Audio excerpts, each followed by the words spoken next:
प्रधानमंत्री नरेंद्र मोदी 3 देशों Indonesia, Australia और न्यूजीलैंड की यात्रा पर रवाना हो गए हैं। वे 11 जुलाई तक इन देशों की यात्रा करने के बाद स्वदेश वापस लौटेंगे। यात्रा के पहले चरण में पीएम मोदी इंडोनेशिया, फिर ऑस्ट्रेलिया और बाद में न्यूजीलैंड जाएंगे। भारत सरकार का कहना है कि पीएम का यह दौरा एक्ट ईस्ट पॉलिसी को गति देने में वो मददगार साबित होगा। तो चलिए जानते हैं कि पीएम मोदी के बयान के बहाने समझते हैं कि आखिर क्या है भारत की एक्ट ईस्ट पॉलिसी, क्यों पीएम बार बार करते हैं इस पॉलिसी का जिक्र। तो वीडियो को स्टार्ट करते हैं। एक्ट ईस्ट पॉलिसी भारत की विदेशी नीति का एक प्रमुख हिस्सा है। इसका मकसद दक्षिण पूर्व एशिया और पूर्व एशिया के देशों के साथ रिश्तों को और मजबूत बनाना है। इस नीति के तहत भारत आसियान देशों के साथ आर्थिक, सामरिक और सामाजिक और सांस्कृतिक सहयोग बढ़ा रहेगा। आसियान में Indonesia, Vietnam, Thailand, Malaysia, Singapore, Philippines, Brunei, Cambodia, Laos और म्यांमार शामिल है। इसके अलावा भारत जापान, दक्षिण कोरिया और ऑस्ट्रेलिया जैसे देशों के साथ भी सहयोग बढ़ा रहा है। भारत ने वर्ष 1991 में लुक ईस्ट पॉलिसी शुरू की थी।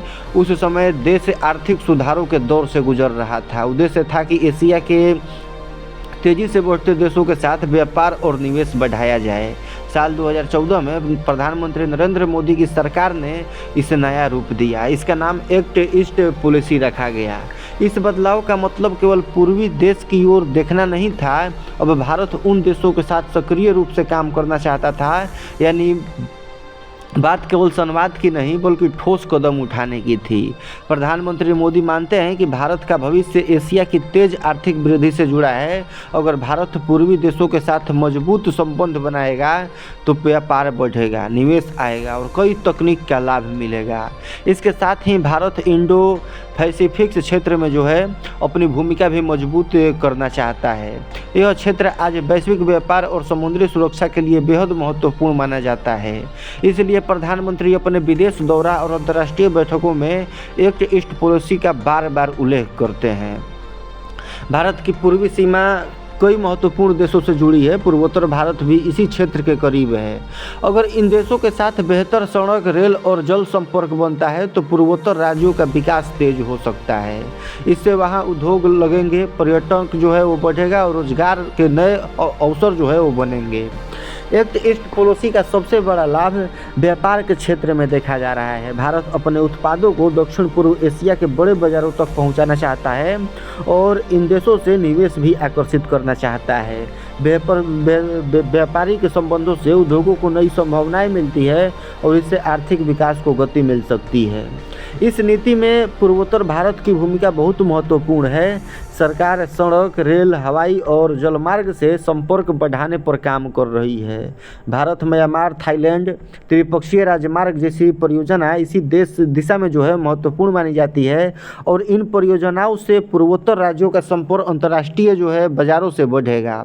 इसका सीधा फायदा स्थानीय व्यापारियों, किसानों और युवाओं को मिल सकता है। भारत के सामने समुद्री सुरक्षा और सीमा सुरक्षा जैसी कई चुनौतियां हैं। हिंद महासागर और इंडो पैसिफिक क्षेत्र में कई देशों की सक्रियता वो बढ़ रही है। ऐसे में भारत अपने मित्र देशों के साथ रक्षा सहयोग बढ़ा रहा है। संयुक्त सैन्य अभ्यास, समुद्री निगरानी और रक्षा समझौते इसी रणनीति का हिस्सा है। इससे क्षेत्रीय स्थिरता बनाए रखने में मदद मिलती है और पिछले कुछ वर्षों में एशिया में चीन का प्रभाव तेजी से बढ़ा है। ऐसे समय में भारत अपने मित्र देशों के साथ मजबूत साझेदारी बनाना चाहता है। एक्ट ईस्ट पॉलिसी किसी एक देश के खिलाफ नहीं मानी जाती। इसका उद्देश्य संतुलन और सहयोग पर आधारित क्षेत्रीय व्यवस्था को मजबूत करना है। भारत स्वतंत्र विदेश नीति के तहत सभी देशों के साथ बेहतर संबंध बनाए रखना चाहता है। भारत और आसियान देशों के बीच लंबे समय से सांस्कृतिक और ऐतिहासिक संबंध रहे हैं। बौद्ध धर्म, समुद्री व्यापार और सांस्कृतिक आदान प्रदान ने इन रिश्तों को मजबूत बनाया है। आज भारत शिक्षा, स्वास्थ्य, डिजिटल तकनीक, ऊर्जा और विज्ञान जैसे क्षेत्रों में भी सहयोग बढ़ा रहा है। दोनों पक्ष नियमित रूप से शिखर वो बैठते और व्यापारिक कार्यक्रम आयोजित करते हैं। एक्ट ईस्ट पॉलिसी की सफलता काफ़ी हद तक बेहतर संपर्क व्यवस्था पर निर्भर करती है। सड़क, रेल, बंदरगाह और हवाई सेवाओं का विस्तार किया जा रहा है। डिजिटल कनेक्टिविटी पर भी जोर दिया जा रहा है। बेहतर संपर्क से लोगों का आना जाना आसान होगा, व्यापार की लागत कम होगी और पर्यटन को बढ़ावा मिलेगा। भारत और पूर्वी एशिया देशों के बीच शिक्षा के क्षेत्र में भी सहयोग बढ़ा रहेगा। छात्रों के लिए आदान प्रदान कार्यक्रम चलाए जा रहे हैं। शोध, विज्ञान और तकनीक के क्षेत्र में संयुक्त परियोजनाओं पर काम हो रहा है। इससे युवाओं को अंतर्राष्ट्रीय स्तर पर सीखने और काम करने के नए अवसर मिल सकते हैं। भारत और दक्षिण पूर्व एशिया के कई देशों के बीच सांस्कृतिक संबंध बहुत पुराने हैं। बौद्ध तीर्थ, ऐतिहासिक स्थल और धार्मिक पर्यटन को बढ़ावा दिया जा रहा है। पर्यटन बढ़ने से स्थानीय अर्थव्यवस्था को भी लाभ मिलता है। सांस्कृतिक कार्यक्रम दोनों क्षेत्रों के लोगों को एक दूसरे के करीब लाने में मदद करते हैं। एक्ट ईस्ट पॉलिसी के सामने कुछ चुनौतियां भी हैं। कई संपर्क परियोजनाएं समय पर पूरी नहीं हो पाती। सीमा क्षेत्रों में कठिन भौगोलिक परिस्थितियां भी विकास कार्यों को प्रभावित करती है। क्षेत्रीय सुरक्षा से जुड़े मुद्दे भी कई बार योजनाओं की गति धीमी कर देते हैं। इसके अलावा वैश्विक आर्थिक परिस्थिति का भी असर पड़ सकता है। भारत आने वाले वर्षों में इन नीति को और मजबूत बनाने की दिशा में काम कर रहा है। नई व्यापारिक साझेदारियां, आधुनिक बुनियादी ढांचा और डिजिटल सहयोग पर विशेष जो है वो ध्यान दिया जा रहा है। पूर्वोत्तर भारत को एशिया के प्रवेश द्वार के रूप में विकसित करने की भी योजना है। यदि संपर्क परियोजनाएं समय पर पूरी होती है और क्षेत्रीय सहयोग बढ़ता है तो इस नीति से सकारात्मक परिणाम और स्पष्ट जो है वो दिखाई दे सकते हैं।